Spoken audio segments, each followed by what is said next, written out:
The giant alien ship came down from space like a dark metal cloud. It was huge, bigger than anything humans had ever built.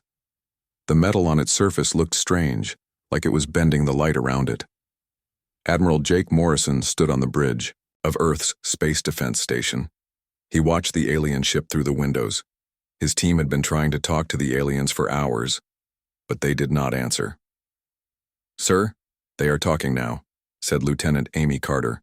She was working at her computer. "They have some kind of machine that lets us understand their words." The voice came through the speakers. It sounded cold and mean. "People of the small planet, we have chosen you to join the Galactic Empire. Get ready to become our workers. If you fight us, we will destroy your world." Morrison felt angry. His crew looked scared and mad. Commander Lisa Brooks walked over to him. She put her hand on her gun even though it would not help against a spaceship. "Admiral, are they telling us to give up without even trying to talk first?" she asked. The alien voice spoke again before Morrison could answer.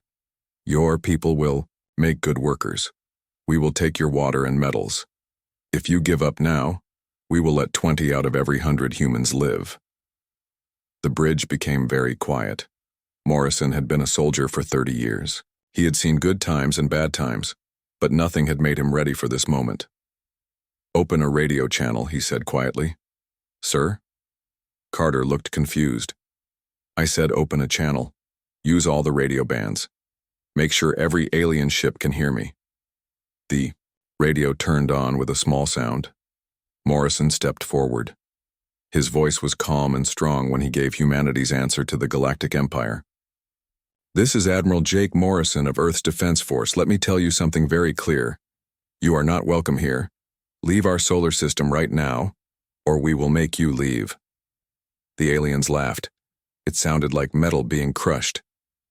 "Your weapons are old and weak. Your science is hundreds of years behind ours. What can you do to hurt the great Galactic Empire?" Morrison smiled, but it was not a happy smile. "Stay here and find out." The alien ship was not alone. Morrison could see other ships coming from deep space. They looked like metal monsters floating in the darkness. Each one was the size of a small city. Their weapons could destroy buildings in seconds. "How many ships do they have?" Morrison asked. Carter checked her screens. "I count 15 big ships, sir, and more are coming." The biggest alien ship moved closer to Earth. It stopped just outside the range of human weapons. Morrison knew this was on purpose. The aliens wanted to show they were not afraid. "Admiral, we are getting reports from around the world," said Commander Brooks.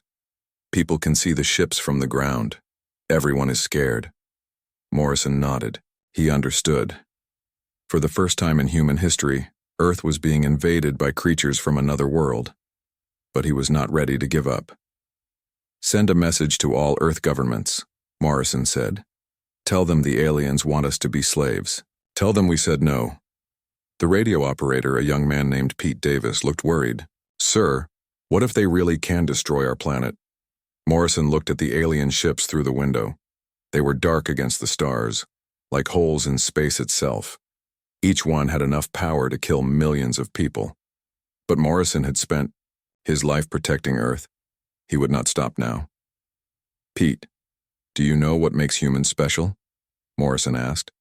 "No, sir. We don't know when to quit. Even when we should be scared, we get angry instead.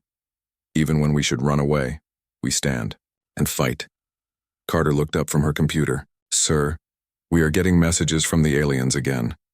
"Put it on the speakers." The cold alien voice filled the bridge again.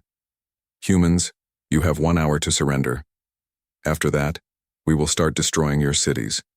We will kill 1 million humans every hour until you give up." Morrison felt his anger growing.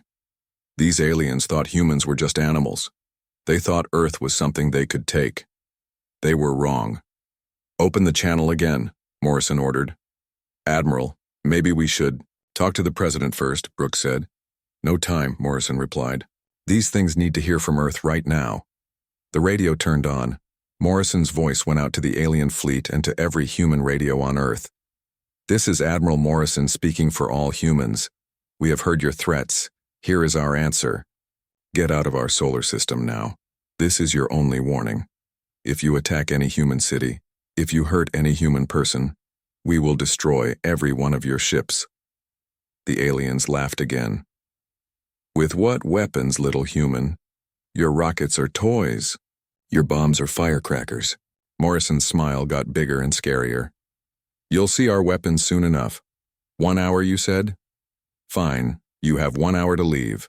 After that, we show you what happens when you threaten Earth."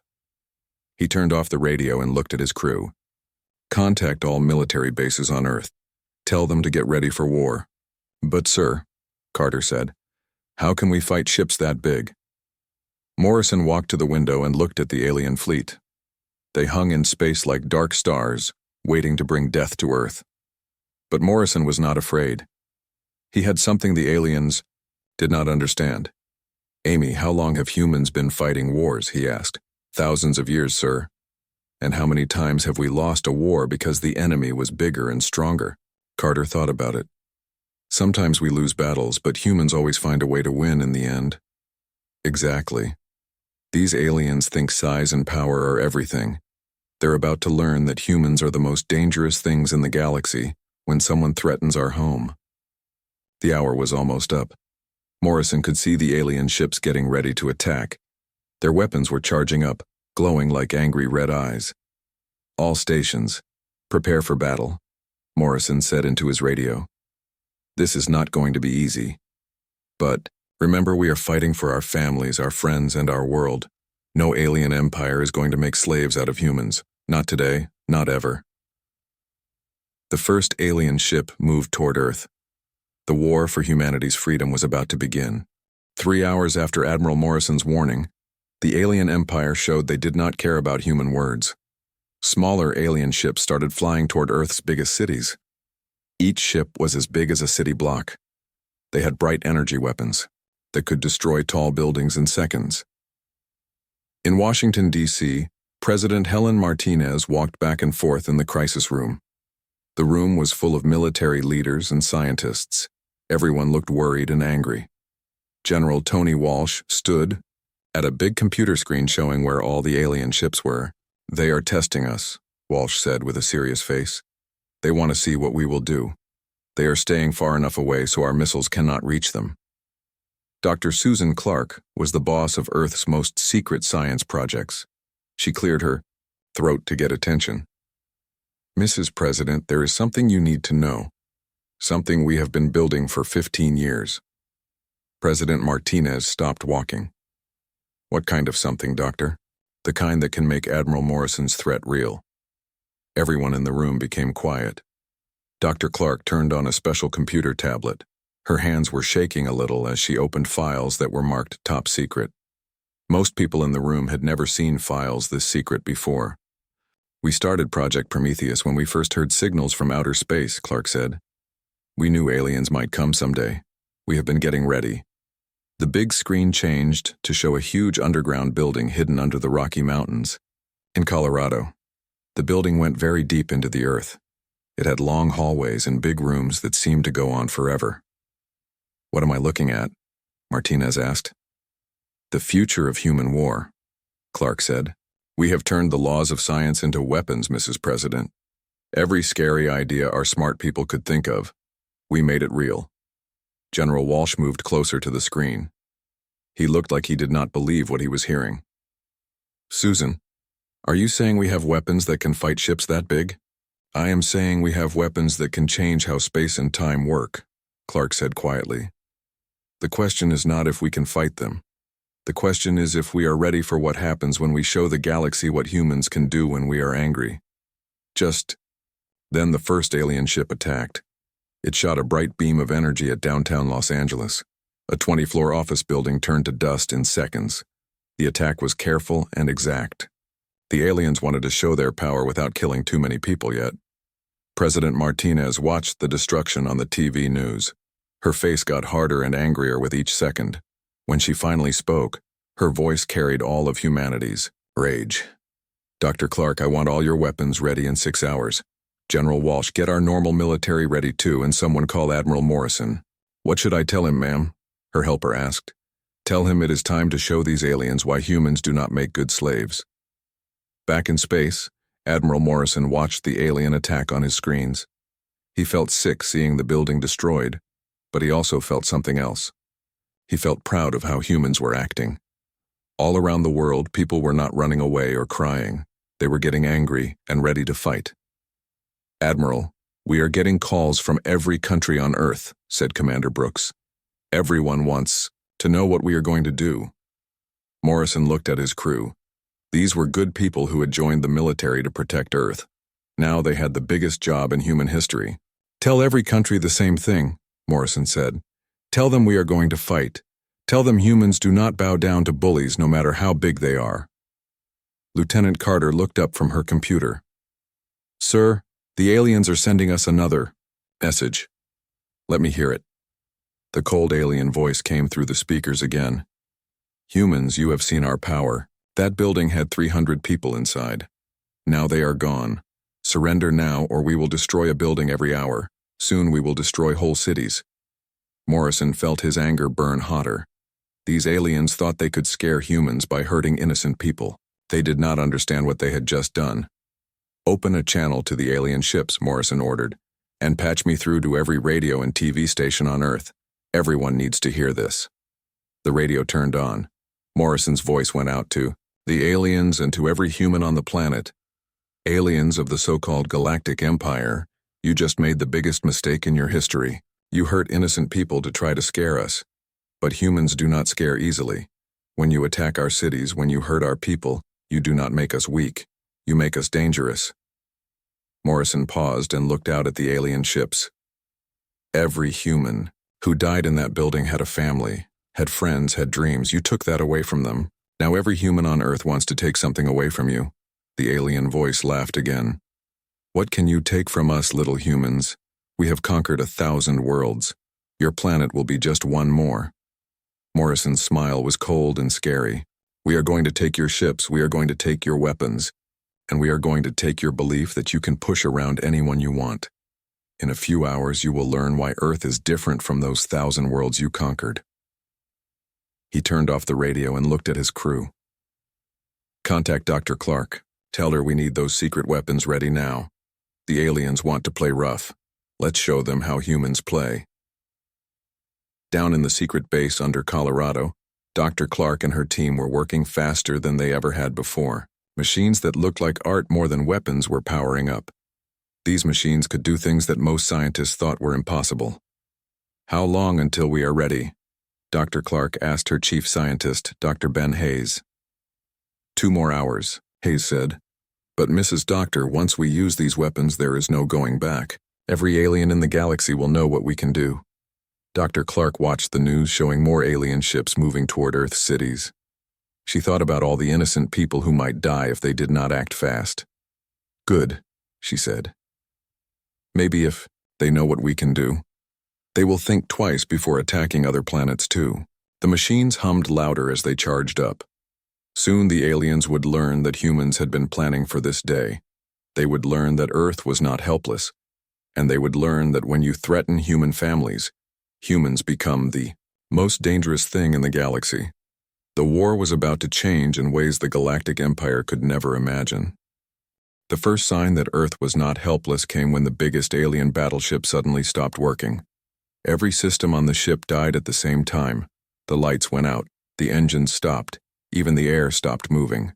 Captain Zexathon was the leader of the alien ship called Domination. He felt the artificial gravity turn off first. Then he watched in horror as his crew started floating around the command room like balloons. The emergency lights blinked and went dark. They were left in the cold darkness of space. "What is happening?" he shouted, but his voice did not carry well because the air was getting thin. His chief engineer was a lizard-like creature from another planet. He was trying to work at a computer that would not turn on. "Sir, this is impossible. Every energy field around. Our ship has been turned backwards. The humans have somehow made basic science into a weapon." Back on Earth in the secret base under Colorado, Dr. Clark watched her life's work happen on dozens of computer screens. Around her, scientists worked at machines that looked more like strange art than weapons. The machines had curves and impossible angles that hurt your eyes when you looked at them. "The quantum field is working perfectly," said Dr. Ben Hayes, her top scientist. "Their ships cannot move, cannot shoot, cannot even hold together if we push harder." Admiral Morrison's voice came through the radio from his space station. "Clark, this is amazing. Their whole fleet is dead in the water. How long can you keep this up?" "As long as we need to," Clark said. "But Admiral, you need to see what our deep space sensors are finding." The screen changed to show the empty space beyond the farthest planet. Space itself looked like it was moving like water.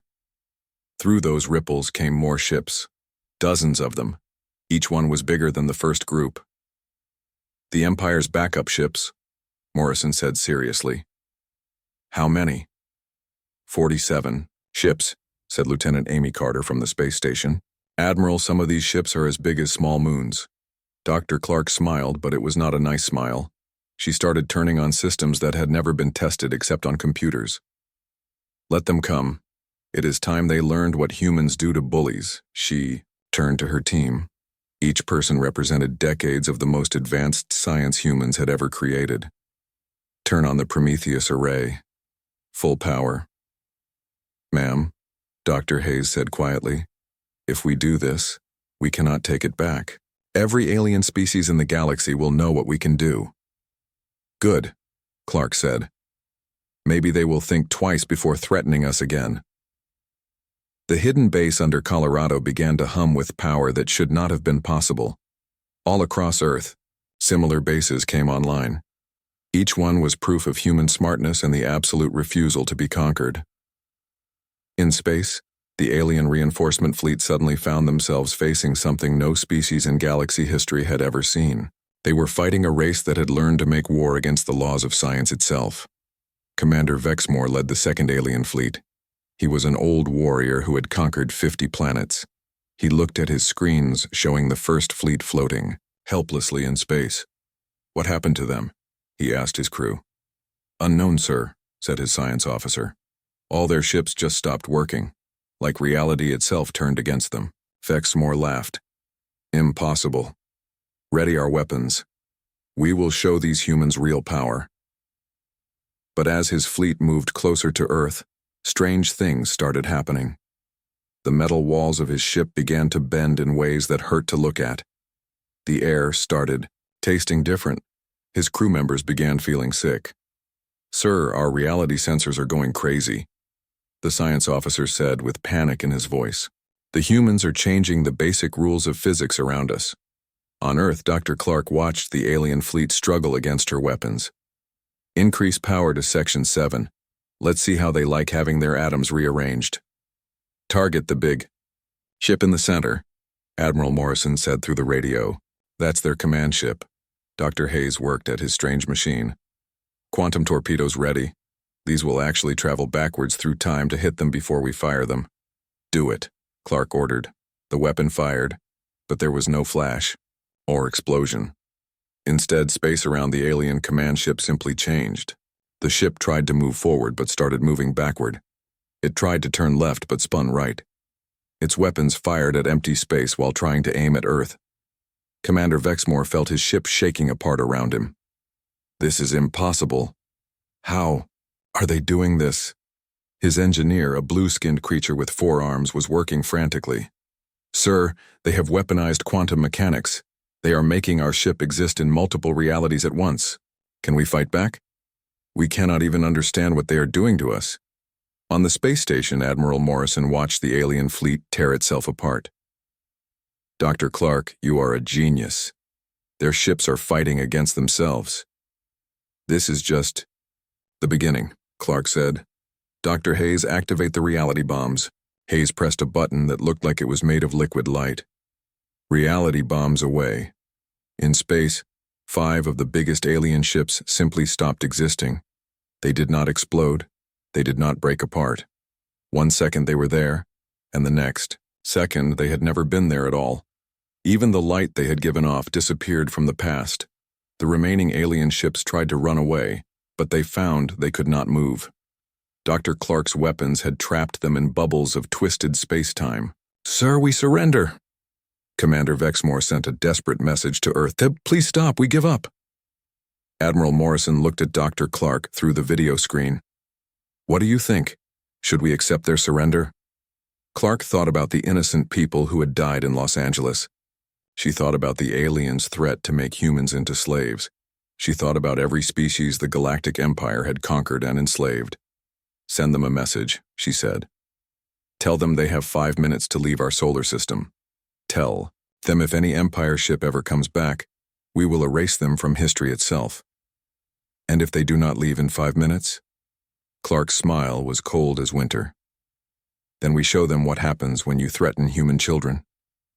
She turned to Dr. Hayes. Prepare the universe bombs. If they want to play God with other species, let's show them what real gods can do. The message went out to the alien fleet. Within 3 minutes, every surviving ship was racing away from Earth as fast as they could go. They left behind their dead ships and their dreams of conquest. The Galactic Empire had just learned that Earth was not like other planets. Humans were not like other species, and humanity would never bow to anyone, no matter how powerful they thought they were. Though war was over. Humanity had won. But more importantly, every alien in the galaxy now knew that Earth was the most dangerous planet in the universe. The destruction of the Galactic Empire's second fleet took exactly 17 minutes. What had been 47 ships became clouds of strange matter floating in space.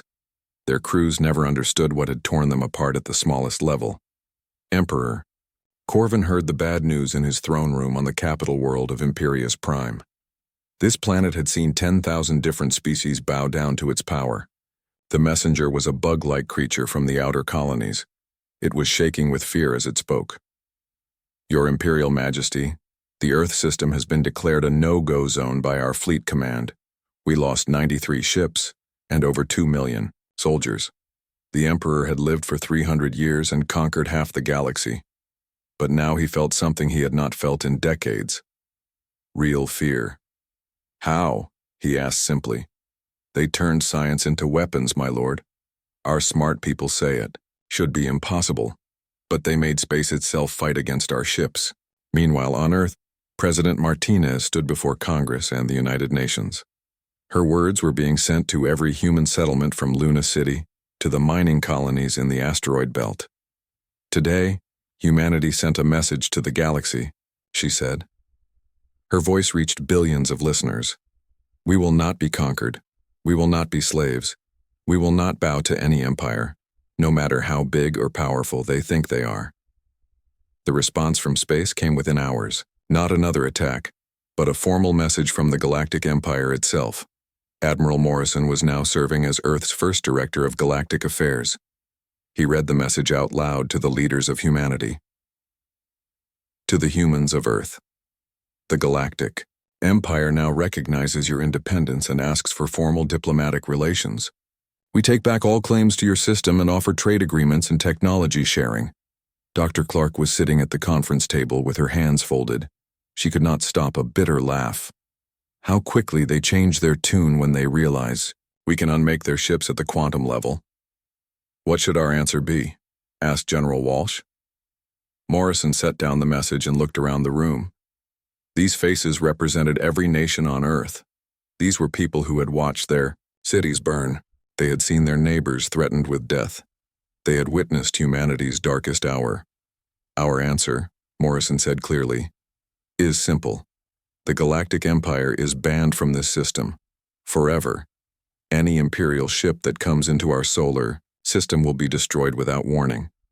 Any Imperial agent who sets foot on human soil will be arrested and put on trial for crimes against humanity. He paused, letting the words sink in before continuing. But we are not alone in the universe. Any species that comes in peace that treats us as equals instead of slaves will find humanity to be the best friend they have ever had. We will share our knowledge, our culture, our technology with anyone who respects our right to exist. President. Martinez nodded. What about their request for diplomatic relations? Tell them, Morrison said with a cold smile, that Earth's embassy to the Galactic Empire has a single message. You are not welcome here. If they want to change that, They can start by freeing every species they have enslaved and breaking apart their empire. And if they refuse? Asked Dr. Clark. Morrison looked out the window toward the stars. Humanity's quantum weapons stood ready to defend not just Earth, but the ideas of freedom and dignity that made humans special. Then they will learn what happens when you mistake human kindness for human weakness, he said quietly. We gave them a chance to do this the easy way. From now on, any species that threatens humanity or our friends will discover why Earth became the first planet in galaxy history to make an empire beg for mercy. The message went out that day on every frequency. It was translated into every known galactic language. Every civilization in the galaxy would understand the new reality. But Earth's work was just beginning. Within a week, secret messages started coming from other planets. Species that had been enslaved by the Empire were asking for help. Admiral Morrison read one message to the Council. This is from the Kalari people. The Empire has been using them as forced labor for 50 years. They want to know if Earth will help them fight for freedom. What about this one from the Nexian Republic? Dr. Clark added. They say the Empire is planning to invade them next month. They are asking if we will share our weapons. President Martinez looked thoughtful. Are we ready to become the protectors of the galaxy? Ma'am, Morrison said, I think we already are. Every enslaved species in the galaxy is looking to Earth for hope. Every free world is asking us to help them stay free. General Walsh pulled up a map of the galaxy on the big screen. If we help these species, we will be at war with the entire galactic empire. Dr. Clark smiled. Good. Maybe it is time someone taught them that bigger does not always mean better. Over the next month, Earth secretly shared its quantum weapons technology with 12 different species. Each one used the weapons to drive the Empire away from their worlds. The Empire's control began to crack like ice in spring. Emperor Corvin called an emergency meeting of his war council. The throne room was filled with the Empire's best military leaders from a dozen different species. How many worlds have we lost? He asked. General Thexvar, a tall gray alien with 4 eyes, looked afraid to answer. 17 systems in the last month, my lord. Every world that gets the human weapons becomes impossible to control. And how many ships have we lost trying to retake them? Over 300, Your Majesty. The humans have taught other species how to erase matter from existence. The Emperor felt his empire crumbling around him. What do our spies tell us about Earth's defenses? That is the problem, my lord. We cannot get spies near Earth. Any ship that tries to enter their system simply disappears. Our best agents cannot even get close to human space. Meanwhile, on Earth, Admiral Morrison was meeting with ambassadors from 23 different species. They had all come to ask for Earth's help in fighting the Empire. We cannot fight your wars for you, Morrison told them, but we can give you the tools to fight for yourselves. We can teach you how to make weapons that the Empire cannot stop. Ambassador Kayla of the Zephyrian people spoke up. Admiral Morrison, why is Earth helping us? What do humans gain from this? Morrison thought about the question. We gain a galaxy where species are free to choose their own path. We gain neighbors instead of masters and slaves. And most importantly, we make sure that what the Empire tried to do to Earth never happens to anyone else. The meeting ended with an agreement. Earth would share its quantum weapons technology with any species that promised to use it, only for defense and to help other enslaved worlds become free. Within 6 months, the Galactic Empire had lost half its territory. Within a year, it no longer existed. The species that had been enslaved for centuries were finally free, and at the center of it all was Earth, the small blue planet that had said no to an empire and meant it. The world that had turned science fiction into science fact and used it to free the galaxy. Humanity had kept its promise. They had shown the galaxy what happens when you threaten Earth, but more than that, they had shown what humans do when they see others being hurt. They fight back, and they never give up until everyone is free. The age of the Galactic Empire was over. The age of galactic freedom had begun. And it all started because one species refused to kneel